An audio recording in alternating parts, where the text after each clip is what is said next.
اچھا، قائد اعظم اور علامہ اقبال کے ہاں عورت کا کیا تصور موجود تھا؟ مطلب یہ تھا کہ جو ہے نا اس کا قائد اعظم کا تو مطلب ظاہر اس کی بہن اس کے ساتھ ساتھ رہتی تھی، اور ان لوگوں نے جو ہے ایک طرح سے مطلب میں اس کو ابھی اتنا زیادہ ان کی میں تجزیہ اس حوالے سے تو نہیں کر سکتی. اب مجھے نہیں اتنا زیادہ، کیونکہ میں نے ڈیٹیل میں جا کر اس کی اسٹڈی نہیں کی کہ قائد اعظم کی بیوی اس کو چھوڑ کر کیوں چلی گئی، بیٹی نے اس کو کیوں نہیں اون کیا.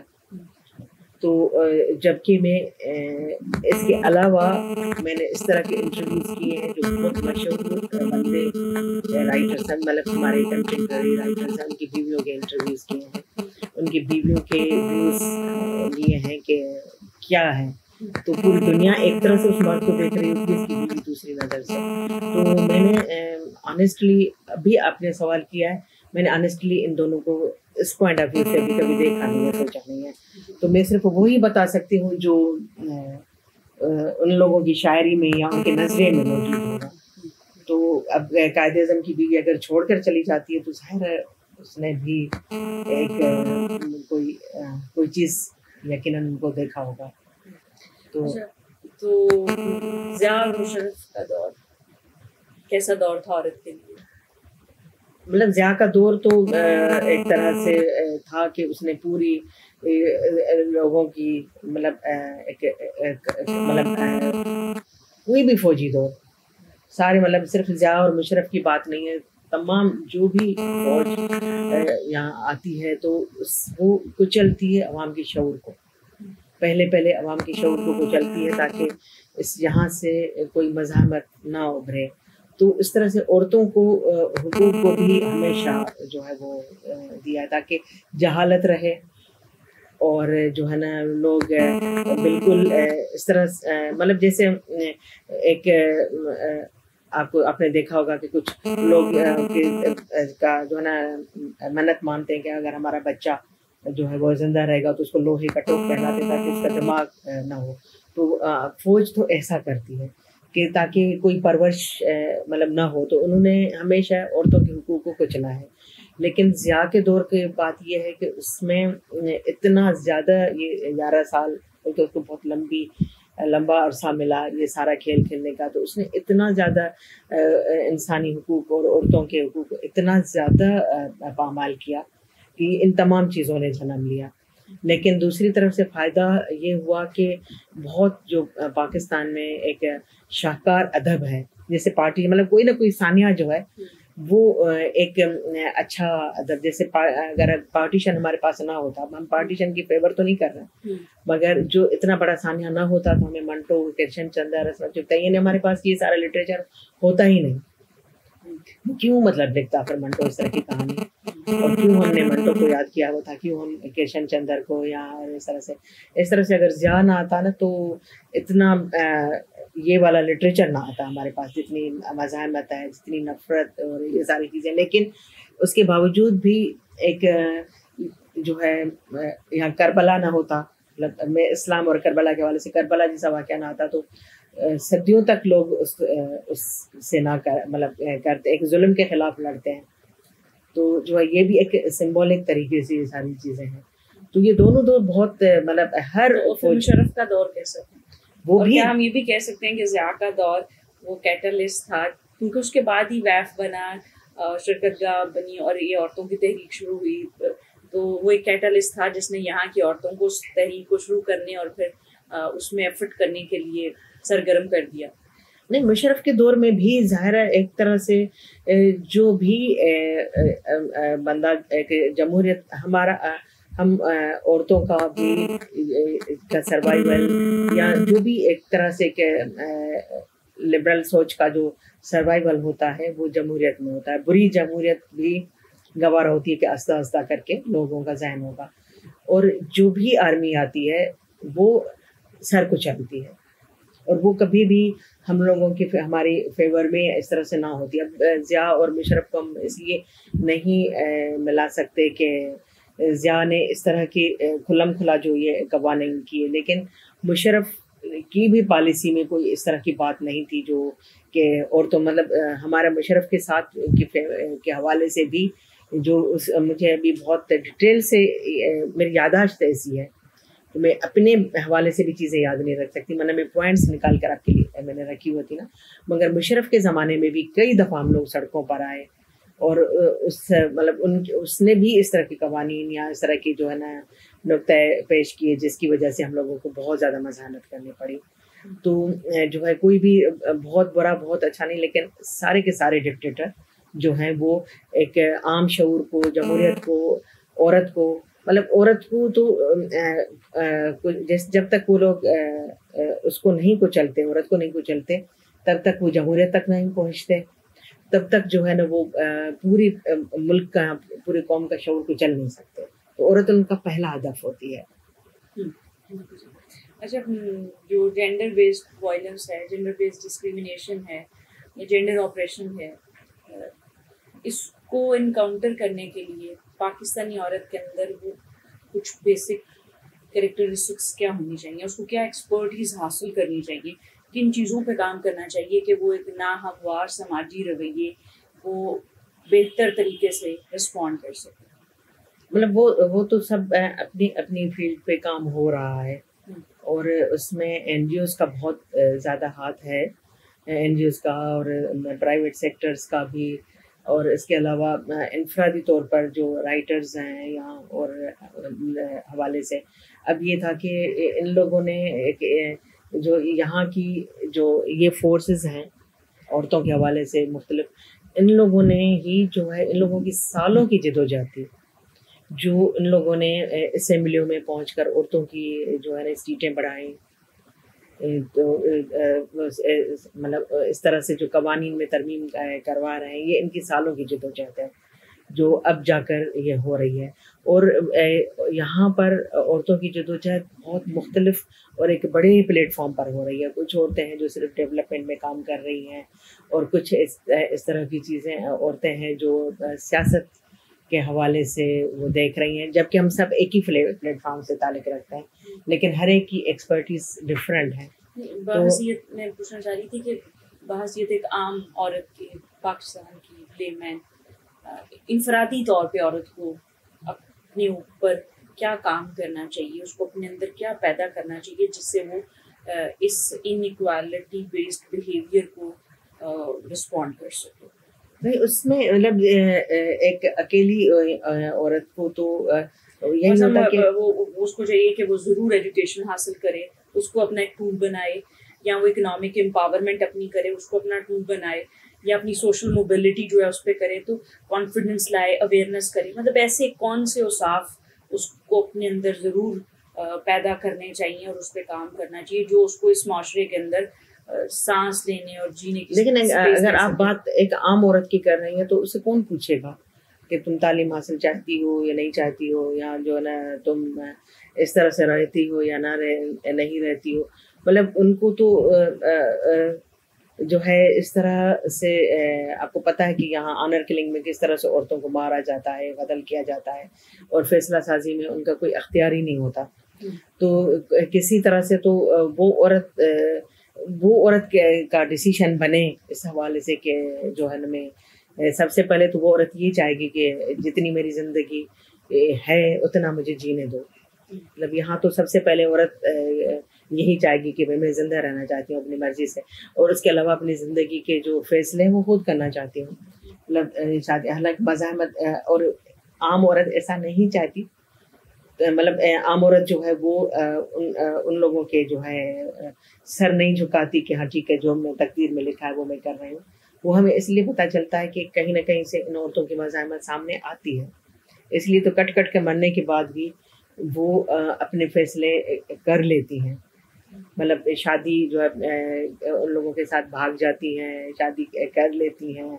مطلب اس کا مطلب ہے کہ وہ ان کے اندر اس طرح کی مزاحمت ہے، مگر مزاحمت بہت کم طبقہ لیتا ہے. باقی عورتیں ان لوگوں کو تو عام عورت کو تو پتہ بھی نہیں ہے.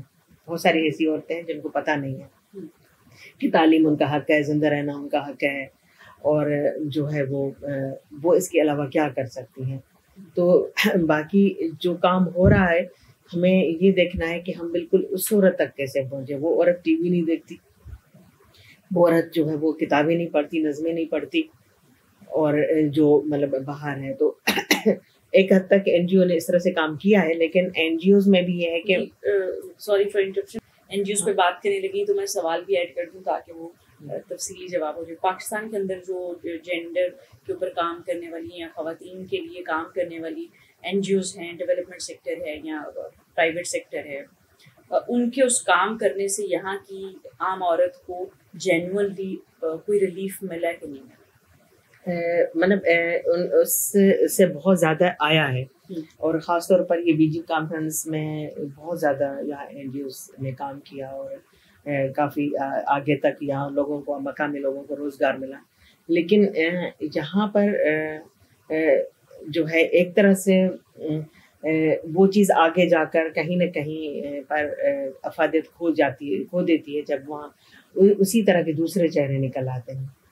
تو جو جینوئن این جی اوز پہ ہیں وہ شہر بیسڈ ہیں, اور وہ اپنے نمائندے یا جو مقامی, جو مطلب ایک لحاظ سے یہ صحیح بات ہے کہ آپ اپنا روزگار پیدا کرنے کے لیے مقامی لوگوں کو ہی وہاں پر روزگار دو, جو کہ ایک طرح سے تو اچھی بات ہے, ہم اس کو اپوز نہیں کر سکتے, لیکن اس کی مینٹل ٹریننگ نہیں ہوتی, تو وہ لوگ وہاں کام کر رہے ہوتے ہیں.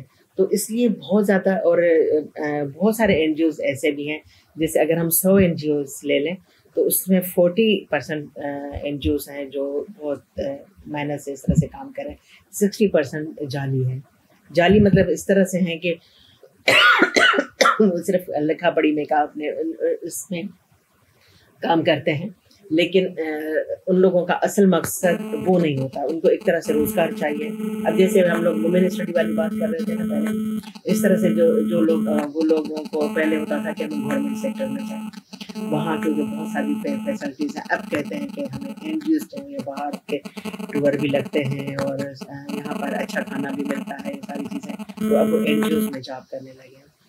تو اس طرح سے بہت نقصان بھی ہوا ہے عورتوں کی تربیت کرنے میں, اور بہت زیادہ. تو اب کافی دفعہ ایسا ہوتا تھا, پہلے جو این جی اوز میں بھی رہ کر لوگ کام کرتے تھے نا, ان کی ایک مطلب ان کی اپنی پرسنل انوالومنٹ تھی, اور اب یہ تھا کہ اب وہ ان لوگوں کو کیونکہ تنخواہ ملتی ہے وہ لوگ چلے جاتے ہیں. تو اب وہاں اس طرح سے ہوتا ہے کہ اگر وہاں جائیں ان ایریاز میں جس میں کوئی 20-25 سال پہلے کی تھی, اب میں اگر اسی ایریاز میں جا کر اسی عورت سے بات کرتی ہوں نا, تو وہ مجھے کہتی ہے پہلے پیسے دو پھر بات کروں گی. تو کیونکہ این جی اوز والوں نے ان کو کھانا کھلا کر اور ان کو بٹھا کر, ان کو تو تصویریں چاہیے ہوتی ہیں. تو اس طرح سے ایک اب ہمیں ضرورت یہ ہے کہ بجائے ہم اور این جی اوز کھولنے کے لیے اور ان کو فنڈ کروانے کے لیے اور اس پر کام کرنے کے بجائے اس پر نظر رکھیں کہ جو کام ہو رہا ہے وہ کیسے ہو رہا ہے. تو بہت نگیٹیولی بھی اس کا اثر پڑ رہا ہے, اور وہ مردوں کو بھی پتہ ہے. اب اگر کہیں پر بھی کوئی جائے تو بہت خوشی اپنی عورتوں کو لے آتے ہیں. ان کو پتہ ہے کہ اب ہمیں گاڑی بھی ملے گی, یہاں کھانا بھی فری میں ملے گا, اور پھر ہمیں الاؤنس بھی ملے گا. تو ایک طرح سے ان لوگوں نے سیکھا کیا ہے, سنا کیا ہے, اس کا کچھ نہیں ہے. اب اگر بہت ساری چیزیں, جیسے اب جو چینجز دیکھی ہیں میں نے, اب جیسے صادقہ صلاح الدین ہے, وہ ایک رعایت یافتہ فیملی کی ہے, اس کو مطلب اعلیٰ تعلیم یافتہ ہے, اس کے لیے کراچی میں بھی یا ملک سے باہر جا کر بھی کام کرنے میں کوئی ہچکچاہٹ نہیں تھی. لیکن ایک لمبے عرصے سے وہ خیرپور ڈسٹرکٹ میں کام کرتے ہیں ایجوکیشن کے حوالے سے. تو اب ان کے جہاں ان کا کام کیا ہوا ہے نا, اب اگر وہاں جا کر دیکھیں گے تو باقاعدہ ایک شعور بلڈ اپ ہوا ہے, اور وہ خواتین جو ہیں وہ ہمیں پتہ لگ جاتا ہے کہ یہاں کون آیا ہے, کس نے کام کیا ہے, تو ان کی مینٹلٹی سے پتہ چل جاتا ہے. تو اب ہمیں اس چیز کی ضرورت ہے کہ ہم ایسے لوگوں کو, یہاں بہت ساکھ والے این جی اوز بھی ہوتے ہیں, مطلب جیسے اگر ہمارے جو سسٹرز این جی او ہیں جن کی سنسیئرٹی پر ہمیں کوئی بھی شک نہیں ہے, لیکن ان کی جو برانچز آفس کھلے ہوئے ہیں مختلف شہروں میں, ان کو وہ لوگ لک آفٹر نہیں کرتے. وہ نہیں دیکھتے، بس ان لوگوں نے یہی دیکھا ہوا ہے کہ اچھا یہ بندہ ہے، یہ ایکٹیو ہے، اور ایون عورتیں بھی بڑی کرپشن کر رہی ہیں وہاں پر. تو جو ہے انہوں نے دیکھا ہے کہ اچھا یہ بڑا ایکٹیو ہے، صحیح ہے، اور اس کا حق ہے کہ اسی کی شہر میں، اس کے گاؤں میں اسی کو روزگار ملے. تو وہ لوگ پھر آگے کافی اس چیز کو آگے نہیں بڑھاتے. تو اس طرح سے ایک بڑا نقصان بھی پہنچا ہے. اچھا، ہمارے ہاں جو پاکستان میں جینڈر ڈسپیرٹی ہے، اس کو کم کرنے کے لیے، اس کی روک تھام کے لیے کیا تدبیر کرنی چاہیے؟ مطلب جینڈر کی جو ہماری انیکوالٹی ہے، اصل میں سب سے بڑی بات تو یہ ہے کہ ہمیں اس کے لیے جو شعوری طور پر مہم چلائیں، اور اس میں سب سے پہلی چیز یہ ہوتی ہے کہ یہ چیز ہمیں نصاب میں بھی شامل کرنی چاہیے. آپ کو پتہ ہے کہ ابھی بھی بہت سارے بڑے بڑے اسکول ان لوگوں نے کیا کرتے ہیں کہ اپنی مطلب جو ہے اپنے اندر مطلب کو ایجوکیشن کچھ لوگ تو ختم کرنا، اور کچھ لوگ جو ہیں جن کے پاس کوئی ایجوکیشن ہے بھی، وہ کہتے ہیں کہ لڑکا لڑکے کے ساتھ بیٹھے گا، لڑکی لڑکی کے ساتھ بیٹھے گی. مطلب وہیں سے ان کو بتا رہے ہیں کہ آپ لوگ آپس میں جو ہے نہیں کریں گے. یہ ایک بہت زیادہ مہنگی فیس دینے والے بڑے والے اسکولوں کی بات ہے جو یہاں پر یہ بات آئی ہے. تو ایک تو یہ ہے کہ اسکول میں اس طرح کی کیسی ایجوکیشن دی جا رہی ہے، اگر کوئی ایجوکیشن بھی ہے تو اس میں کیسا دیا جا رہا ہے. اور دوسرا یہ تھا کہ ایک ماں کیسے اپنے بچوں کو تربیت دے رہی ہے کہ لڑکے کو اچھا کھانا مل رہا ہے، لڑکی کو نہیں، اور اس طرح سے. اور ایجوکیشن کا ایک جیسا حق دیا جا رہا ہے یا نہیں، کیونکہ اسٹیٹ تو ہمارے پاس اگر باہر کوئی بندہ جو ہے وہ اپنے بیٹے کو بھیجے اسکول اور بیٹی کو نہ بھیجے تو اسٹیٹ اس کو پوچھے گی. یہاں اسٹیٹ تو نہیں اس کی ذمہ دار ہوتی ہے. اس کے بعد پھر جو نصاب پڑھایا جاتا ہے، اس نصاب میں کیا ہے کہ لڑکا باسکٹ بال کھیلنے گیا ہے، لڑکی ابھی کوکنگ کر رہی ہے، اور لڑکا جو ہے وہ انجینئر ہے، اور لڑکی جو ہے وہ اس طرح سے.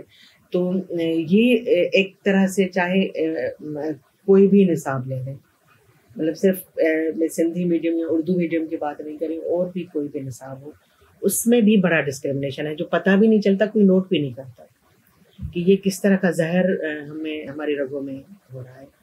کہ وہ کیسے مطلب ہے کہ اگر ایک ہوائی جہاز چلانا والا ہے وہ لڑکا ہے، اور لڑکی نرس بن کے اور خدمت کر رہی ہے، اور اس طرح سے ایک یہ چیز ہے. اور دوسری بات یہ تھی کہ اسٹیٹ اپنی ذمہ داری سمجھے. اسٹیٹ بالکل کوئی بھی نہیں ذمہ داری سمجھ رہی ہے. تو یہ ساری چیزیں بہت زیادہ. اور پھر جو ٹیچرس ہوتی ہیں وہ ایک الگ سے ہی بیک گراؤنڈ سے آتی ہیں. تو ان ٹیچرس کو وہ آتے ہی بچوں سے جس طرح کے سوالات کرتی ہیں، بچوں کو بتاتی ہیں، وہ اپنی سوچ امپوز کرتی ہیں. ٹھیک ہے، مطلب مذہب اپنی حد تک ہونا چاہیے. پہلے بھی ہوتا تھا مذہب، ہماری ماؤں نے، انہوں نے کبھی اس طرح سے نہیں کہا تھا کہ بیٹھ کر نماز پڑھو. وہ عورتیں جو ہے نا، وہ ٹیچرس کی کوئی تربیت نہیں ہوتی ہے، تو وہ بھی بچوں کے اندر ڈسکرمنیشن پھیلا رہی ہیں. تو یہ ساری چیزوں پر ہمیں اس طرح سے کرنا پڑے گا. اور اس کے علاوہ مطلب قانون سازی، مطلب ہم لوگ قانون پاس تو کروا لیتے ہیں، مگر اس کا عمل کس طرح سے ہو رہا ہے. تو یہ ساری چیزیں، اور بچوں کو ہراسمنٹ کی اور یہ ساری ٹریننگ دیتے ہوئے، ساتھ رہتے ہوئے، اور کوئی ایجوکیشن عام ہونا چاہیے زیادہ. اب آپ کا چونکہ ادب سے تعلق ہے، تو آپ آج جو ادب لکھا جا رہا ہے اس میں، اور جو آپ سے پہلے ماضی میں ادب لکھا جا رہا تھا، اس کو کیسے دیکھتی ہیں کہ پہلے والے ادب میں عورت کا جو امیج پورٹرے کیا جاتا تھا وہ زیادہ اس کے اصل ریالٹی والی امیج کے قریب تھا، اور اس کے مسائل کو ڈسکس کیا جاتا تھا، اس کو بہتر طریقے سے دکھایا جاتا تھا، کیونکہ کتاب ایک بہت زیادہ آڈینس تک پہنچتی ہے، اور وہ لوگوں کے ذہن بھی شیپ کرتی ہے، اس کا ایک انفلوئنس بھی ہوتا ہے. اور ایک ادب آج لکھا جا رہا ہے، اس میں بھی خاص قسم کی عورت کا پورٹریٹ ہمیں ملتا ہے، چاہے وہ ڈرامہ ہے، شارٹ سٹوری ہے، شاعری ہے، ناول ہے، جتنی بھی اصناف ہیں. تو یہ ادب کی جو اصناف ہیں، یہ انٹرٹینمنٹ کی ہیں، یہ ماضی میں عورت کو کے کاز کو زیادہ سپورٹ کر رہی تھیں، یا آج کے دور میں جو ادب ہے وہ عورت کے کاز کو زیادہ سپورٹ کر رہا ہے، یا دونوں نے نہیں سپورٹ کیا؟ ادب میں تو ادب کا ایک الگ حصہ ہوتا ہے. ادب جو ہے وہ ایک سلسلے کی کڑی ہوتا ہے جو صدیوں سے چل رہا ہے اور اسی میں ہو. اور یہی تھا کہ جیسے عورتوں کے مسائل کو. اچھا دوسری بات یہ تھی کہ ایک ہمیشہ یہی نہیں ہوتا کہ ایک باشعور جو بندہ پہلے سمجھ جائے کہ اس کے ساتھ جو ہے وہ برا ہو رہا ہے، اور کیونکہ اب دنیا میں ایسا لکھا جا رہا ہے وہی فیمنسٹ ادب تخلیق کرے گا، ایسا نہیں ہوتا. یہ ایک اپنے اندر سہنے والی بات ہوتی ہے. تو میری اپنی جو ریسرچ ہے وہ مجھے صدیوں سے یہی ملی ہے. جو میں اگر اپنے ابھی صرف فی الحال سندھی لٹریچر پر بات کروں یا تھوڑا بہت اردو پہ بھی، تو وہ اس میں ہمیں یہ چیز ملتی ہے کہ ہر دور میں مزاحمت رہی ہے عورت کے حوالے سے، کہ اس میں یہ ہوتا ہے کہ یہ سارا دکھ میں نے صرف اس لیے سہا کہ میں عورت تھی. تو یہ ساری چیز ایک عورت کے ادب میں ملتی ہے. یہ الگ بات ہے کہ ہم یہ کہیں کہ وہ ادب شاہکار ادب تھا، ایک مطلب بہت اچھا ادب لکھنے والی خاتون اور ایک جو ہے نا اس طرح سے کمزور ادیبہ بھی ہو، لیکن وہ عورت کے درد کو بہت سچی طرح سے بیان کرتی ہے. تو وہ یہ بھی صدیوں سے ہو رہا ہے، اور یہ بھی صدیوں سے ہو رہا ہے جو مرد ادیب لکھ رہا ہے اس کے اندر جو عورت کا کردار ہوتا ہے وہ بہت نیچرل طریقے سے نہیں ہوتا. وہ یا تو اس کے لیے یہی ہوتا ہے کہ وہ عورت اس کے لیے ہی مطلب عورت اس کی جو ہے وہ ایک طرح سے عورت کو اس لیے تخلیق کیا گیا کہ وہ خوبصورت لگے، اس کو وہ ہار سنگار کر کے اس کو جو ہے نا اچھی لگے، اور اس کے حسن سے وہ جو ہے وہ بالکل لطف اٹھائے. تو وہ تو اس کو بھی سمجھتے ہیں کہ اس نے بڑی عورت کے فیور میں لکھا. اچھا پھر اس کے بعد جو ہے نا 50 میں 53 میں 51 میں ایک پروگریسو رائٹرز کی موومنٹ چلی تھی، تو اس لیے ان لوگوں کی تربیت ہوئی کہ ذہنی تربیت ہوئی تھی کہ کس طرح سے پروگریسو لٹریچر میں عورتوں کے حقوق بھی شامل ہیں پروگریسو سوچ کے حوالے سے. تو ان لوگوں نے ایک طرح سے شعوری طور پر یہ کوشش کی. تو جیسے اس میں یہی تھا کہ ہمارے رائٹر ہیں جمال اگڑو، بہت شارٹ اسٹوری رائٹر ہیں بہت اچھے، تو وہ انہوں نے اس طرح کی کہانیاں لکھی تھیں. لیکن ان لوگوں کو یہ ہے کہ وہ اپنی ان کی ایک تربیت ہوئی تھی کہ آپ عورتوں کے حوالے سے، اور وہ بنیادی طور پر اچھے انسان تھا. تو ان لوگوں نے اس طرح سے کہانی لکھی. لیکن ایک عورت کو پتہ نہیں ہوتا ہے، اس کا پورا زندگی کا تجربہ اور اس کا شعور کا نچوڑ ہوتا ہے، تو وہ آتا ہی آتا ہے. تو مجھے جیسے اب مجھے یہاں پر سندھ میں کہا جاتا ہے کہ میں پہلی مطلب لوگ لکھتے ہیں میرے لیے کہ میں پہلی فیمنسٹ رائٹر ہوں، جبکہ میں اس چیز کو بالکل بھی نہیں مانتی. مجھے تو سمرا دور سے عورتیں فیمنسٹ نظر آ رہی ہیں جنہوں نے سب نے لکھا تھا. میں شاید پہلی ایسی خاتون ہوں جس نے اس کو اون کیا. اس کو کہا گیا کہ آپ فیمنسٹ ہو، تو میں نے کہا ہاں ہوں.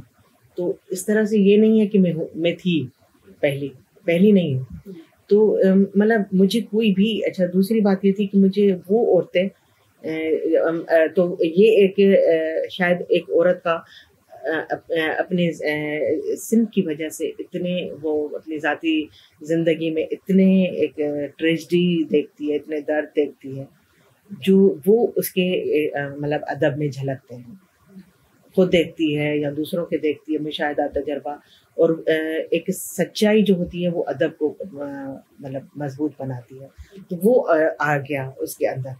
اور اس کے بعد یہ چیز آگے آئی. پھر اس کے بعد جب یہاں پر یہ رشیا کی موومنٹس اور یہ ساری چل رہی تھی، اس وقت جو پھر ہماری یہاں سوشل موومنٹ چل رہی تھی، ان لوگوں کا یہ کہنا تھا کہ بس وہ لوگ صنفی برابری کو اس طرح سے ختم کر رہے تھے کہ بھائی ہم بس عورت اور مرد سب برابر ہیں.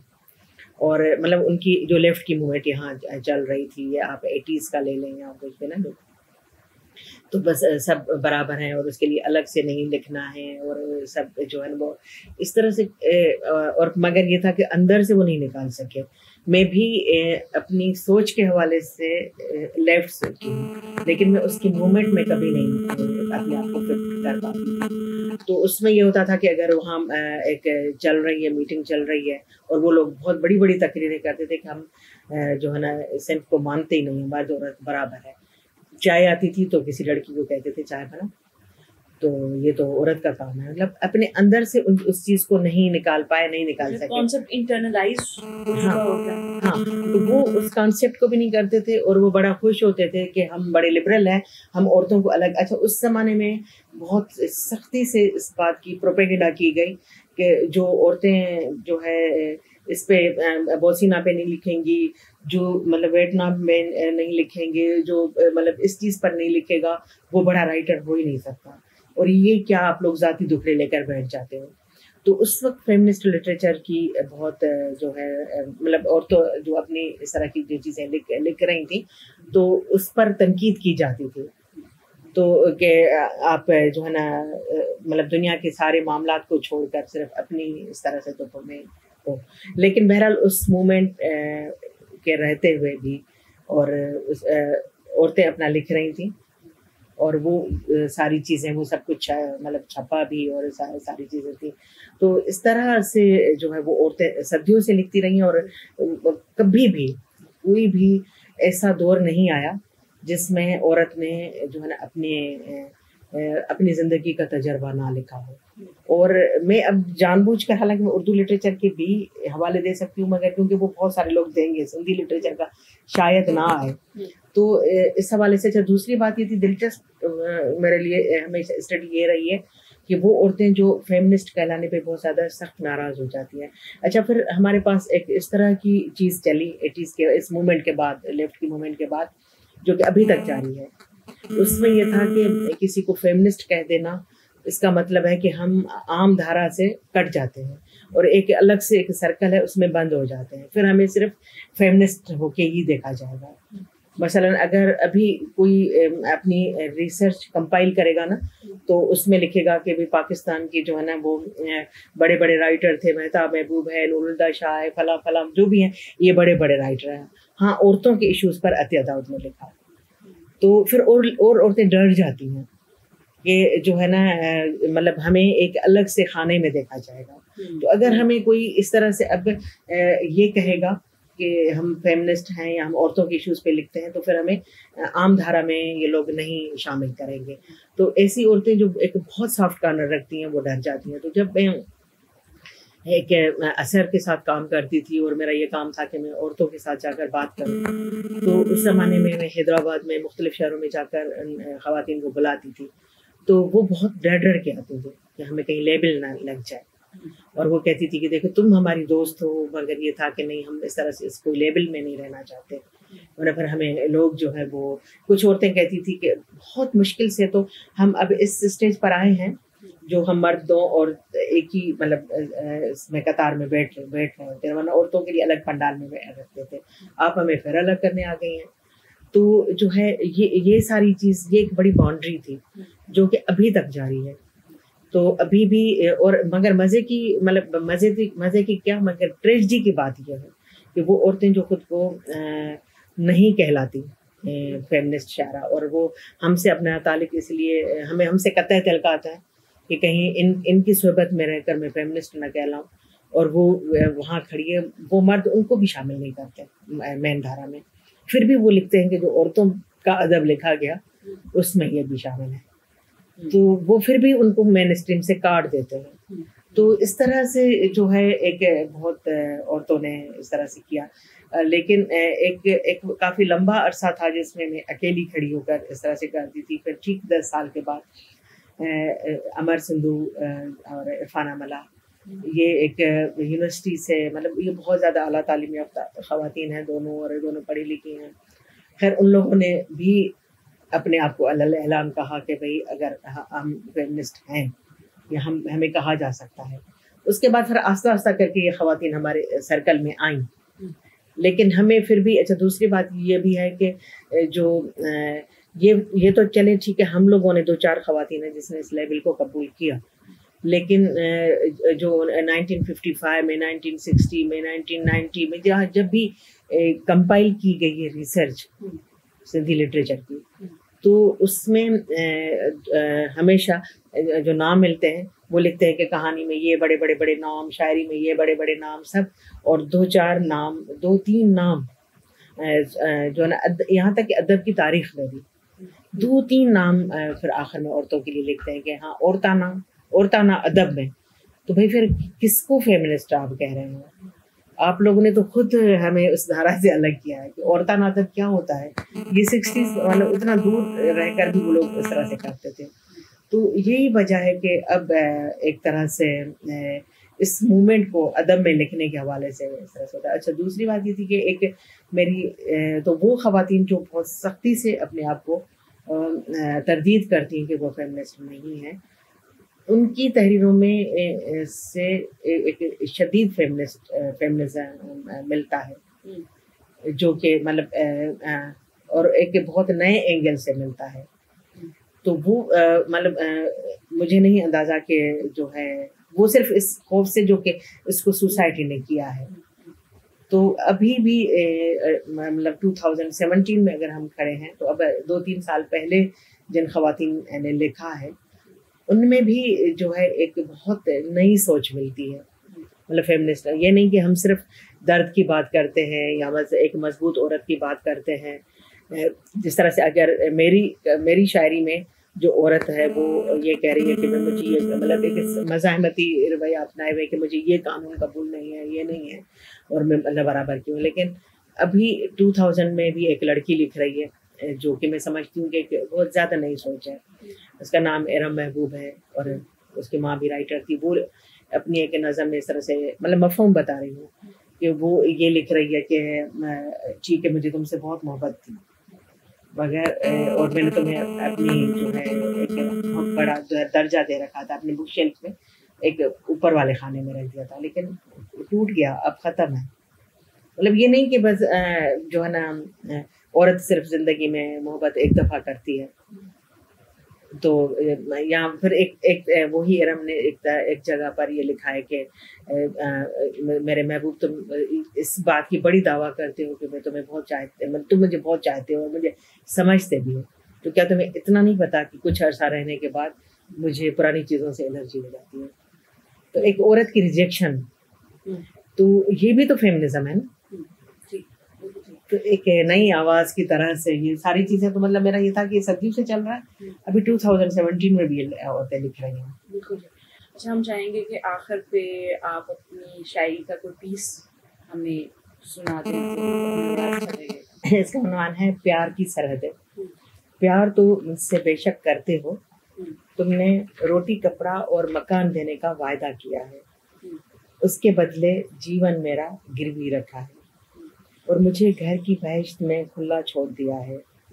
فقط اس طرف جانے سے روکا ہے جہاں شعور کے پیڑ میں سوچ کا پھل ملتا ہے. روز ابھرتا ہوا سورج مجھے اس پھل کی طرف جانے کے لیے اکساتا ہے. آج میں نے وہ پھل کھا لیا ہے تو تم مشتعل مطلب آپے سے اپنے آپے سے نکل چکے ہو. آج میں نے وہ پھل کھا لیا ہے اور میں اصل میں سندھی سے ڈائریکٹ ٹرانسلیشن کر رہی ہوں.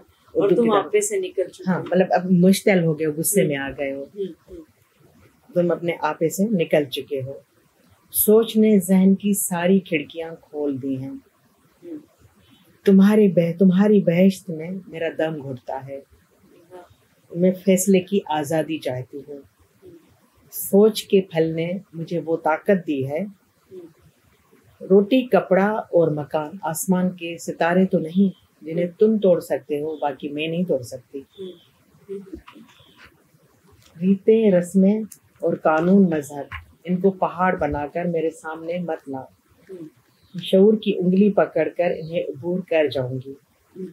پیار تو مجھ سے بے شک کرتے ہو مگر پیار کو ناکیل بنا کر میرے ناک میں تو نہ ڈالو. ہاں یہ شعور کے پیڑ سے پھل تم بھی کھا لو. آؤ پھول اور خوشبو کی طرح سے پیار کریں. واہ واہ واہ، بہت شکریہ آپ کے وقت کا. اور اب یہ وہ بھی اسلامی نظریہ تھا نا جس میں یہی ہے کہ اس کو ہوا نے ہاں اس طرح کھلوا دیا.